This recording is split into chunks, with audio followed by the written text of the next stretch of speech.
Hello everybody and welcome back to the channel. My name is Dan and I'm here to bring you another FPL video for the Fantasy Premier League 2022-2023 season. So today was finally the day, guys. We had the game officially launched for us, which means we can jump into some tinkering sessions, have a little look at what type of teams we can create. I am going to go off the initial draft I created on FPL.team first of all, just as a starting point to then interchange and see what we can come up with from that initial draft. I did share that on Twitter, so if you'd like to react to what you think of that draft, then please feel free. But before we jump into the tinkering session, I just want to cover very, very briefly on some rule changes or just something around the transfers regarding the World Cup this year. So we're going to jump straight into that first of all and discuss that.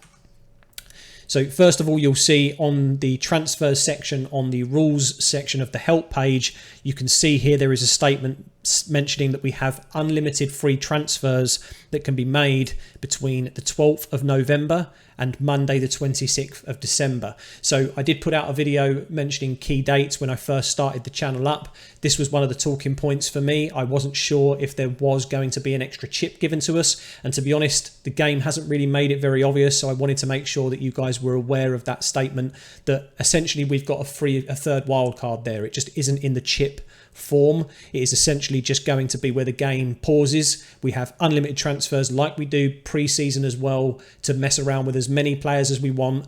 I do believe, if I remember rightly, during the first COVID lockdown, there was actually player price movements in that time frame. So I'll be interested to see what we can do with our teamed value during that time period, because if we can still gain value, that could give us a really, really competitive edge in those all-important mini leagues and just overall for our rank. So that's one thing to consider and possibly look towards to the future. And if we take that date into consideration here again, the Saturday the 12th of November, we can see on the chips page now that the wildcard chip can be used twice a season, and the first wildcard will be available from the very beginning of the season up until that same date of Saturday the 12th of November. So essentially, again, we're not getting a third wildcard chip, but we are, after the use of the first wildcard, we are getting those all-important unlimited transfers that essentially are acting as that third wildcard for us. We will then be able to get the second, or potentially you could call it third wildcard chip, from January for the second half of the season. So I think that's great from the game to have recognised that there is going to obviously be some disruption to this season. There was no doubt going to be fires that we needed to put out as managers. So I'm glad that essentially the game has recognised it, put something in place to solve that for us or to help us navigate that cup. So let's jump into the tinkering and the team that, again, I used the template shared on Twitter as a starting point in the official game, just to then play around with and check out some different options with different positions and different players essentially. So going keeper to striker, we can see Sarr in goal, Matty Cash, Chilwell, Trent Alexander-Arnold, Cancelo as the back four, Neto, Salah, Diaz, Bruno Guimaraes, Saka in the midfield, and of course Erling Haaland in that all-important striker position. So straight off the bat, what we'll do is we can start with the very, very popular big at the back option. So ultimately that means taking Tompkins and Cash out, and of course putting in the man himself here, Ivan Perisic, and why not, let's put Robbo in. In fact, let's go Reece James, because we want Diaz in. So what we need to do here, as you can clearly see with the big at the back option, straight away from this strategy or this setup, we need to find 2 million. So ultimately we've got two £8 million midfielders, a 5.5 and a 6 million. So what I'll maybe do here is let's reduce Bruno down from the 6 mark into, let's say, the midfield 4.5 position. So we can choose anyone here. Let's just go with Nakamba, and we'll need to more than likely take the other 0.5 here from Jose Sarr and put in David Raya. And all of a sudden you can see here a 5-4-1 option with David Raya in goal, Perisic, Chilwell, James, Trent, Cancelo as the back five. I mean, that back five is absolutely ridiculous. I don't understand why the game really lets us do this pretty much year on out, but it's absolutely incredible to think that we can put all of these players in and still maintain Salah and Haaland as the two premiums there, and also two £8 million midfielders. It's pretty crazy to me that it's possible, but it doesn't necessarily mean that I feel it's the best strategy. There is, of course, that risk of what we need to do in this format is, if we're going to follow that structure, we really need to be thinking already, in my opinion, about rolling the transfer in the first week at a minimum, because then if we've got any fires that need putting out from game week 3 in other positions, let's say Haaland gets injured, let's say one of the midfielders or key midfielders that we've got in there needs moving around, we need to take the money out of the defence again. So a couple of ways of doing that, really. We've just kind of showcased before. Let's take Reece James back down to a Tompkins, and now we've got the 2 million extra to play with. We can easily upgrade Nakamba to a 6.5 million, or potentially we keep Nakamba in there, and let's say we want to upgrade Neto to even a 7 million. So Coutinho is there at 7 million. We have a 0.5 in the bank from that, and we've been able to essentially shift and put out the fire and move to a more 4-5-1 orientated team. The problem again though with this is we've now having to use either Tompkins or Nakamba as an option, as that starting point. So does it now become 3 transfers to be able to avoid, and you can see where I'm going with this, is that there's, in my opinion, it needs a bigger reset button. You could say, well, we don't want to reduce Reece James, we'll keep Reece James in there, and let's say we want to take the money out of Cancelo instead. So again, let's put Neto back in here as well. Nakamba, right, this is where we had it. So let's say Cancelo, let's say he goes all the way down to the Tompkins. Let's say actually no, Cancelo doesn't seem to be putting in the shifts. So we've now all of a sudden got 3 million. Well, okay, so what can we do? Well, we can upgrade Neto, we can upgrade Nakamba. Probably more than likely you're going to want to take your 4.5 million and upgrade those, so then you can put, you can put the 7 million midfielder in of Rafinha, Coutinho, and so on. So that gives us a little bit of a better structure, I guess, in terms of the 5 midfield rather than the previous option. But we've now got rid of a Man City defender, or one of the, what you would argue, premiums in the team. 2 moves. Yes, we've solved it, but potentially there'll be other fires to put out.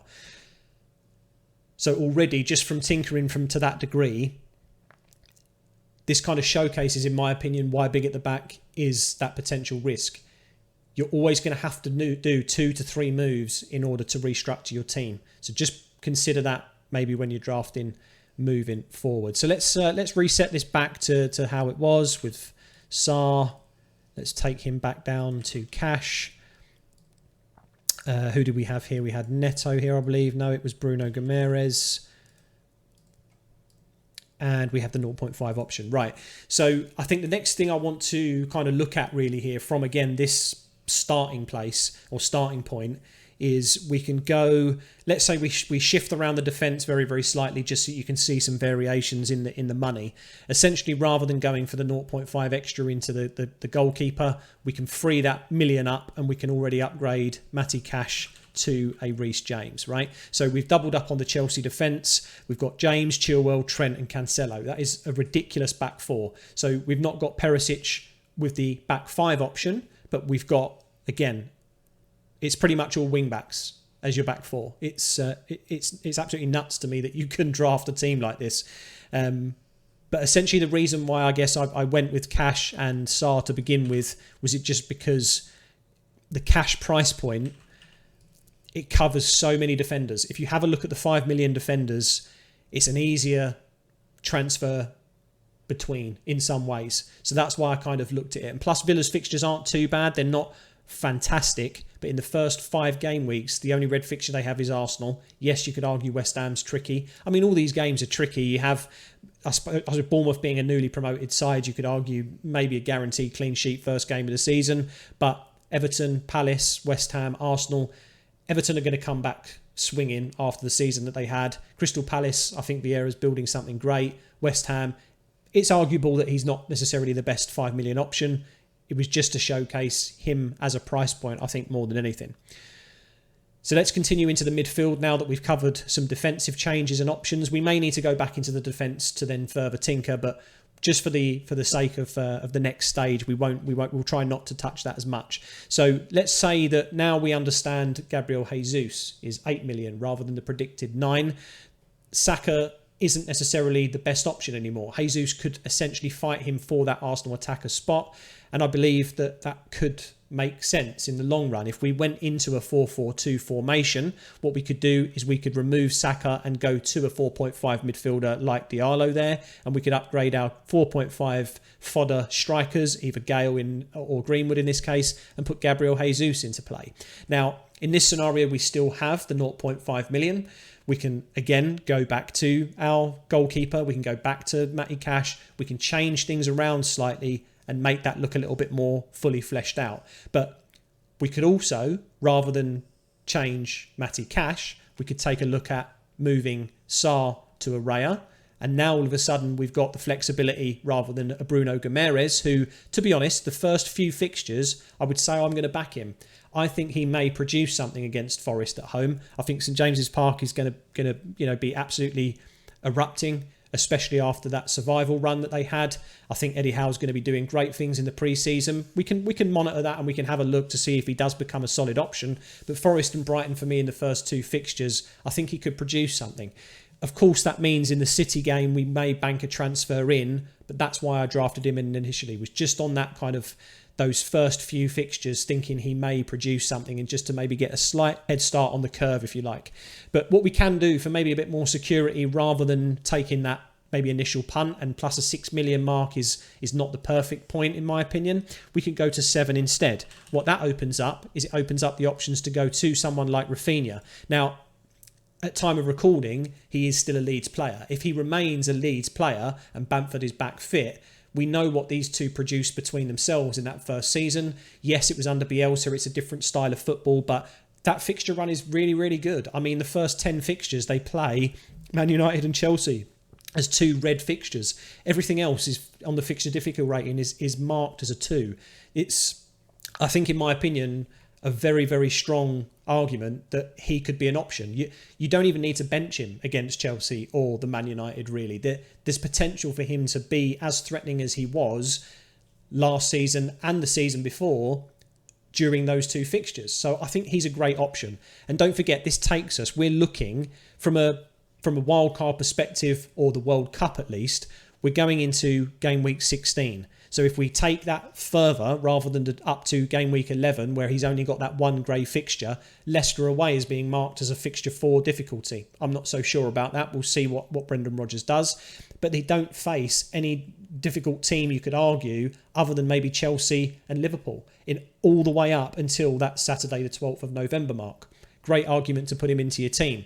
You've also got the option of Coutinho at that £7 million mark. Again, not a bad option. So you can see already the flexibility just by moving a tiny amount of money around.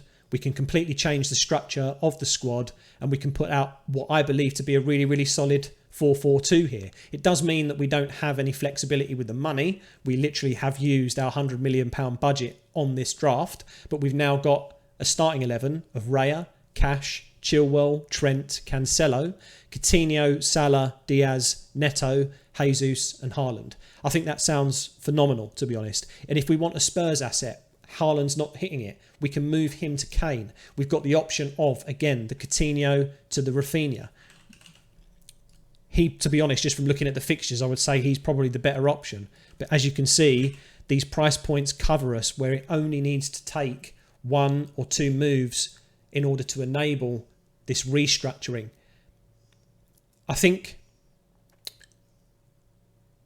so far so good, really. It's we're going to have to delve into statistics and potentially outputs of these players, points per million maybe, and seeing what they were getting, points per game. Have a look at let's say the 5.5 price point, let's say the 8 million price point, and the £7 million price point, maybe the Rafinha, the Diaz, the Neto is interchangeable. But you see how we've got a lot of flexibility and essentially a lot more. There's a lot of options because of how FPL have kind of priced the players this season, to be honest. So I'm going to wrap it up there. I've kind of had that initial tinker. I think we've got a couple of good, solid starting drafts, good starting points really to go from. Multiple formations from the big at the back to the 4-4-2 option that I've just showcased, as well as the 4-5-1 that I initially came up with. So let me know your thoughts in the comments. Which draft do you prefer, if you can consider them drafts? Was this a good way of doing it rather than booking in the transfers or making them and then showing in the pick team stage? I hope that you kind of understood which are the starting 11 in this format. It definitely makes it a little bit easier for me to tinker in this page alone. But yeah, let me know your thoughts. And again, thank you so much so far for the support. It's been absolutely fantastic. As you can see, or may not have known, I'm active on Twitter now, so please give me a follow over there. And if you've come from Twitter to find this page, then welcome to the channel. Please consider subscribing and liking the video.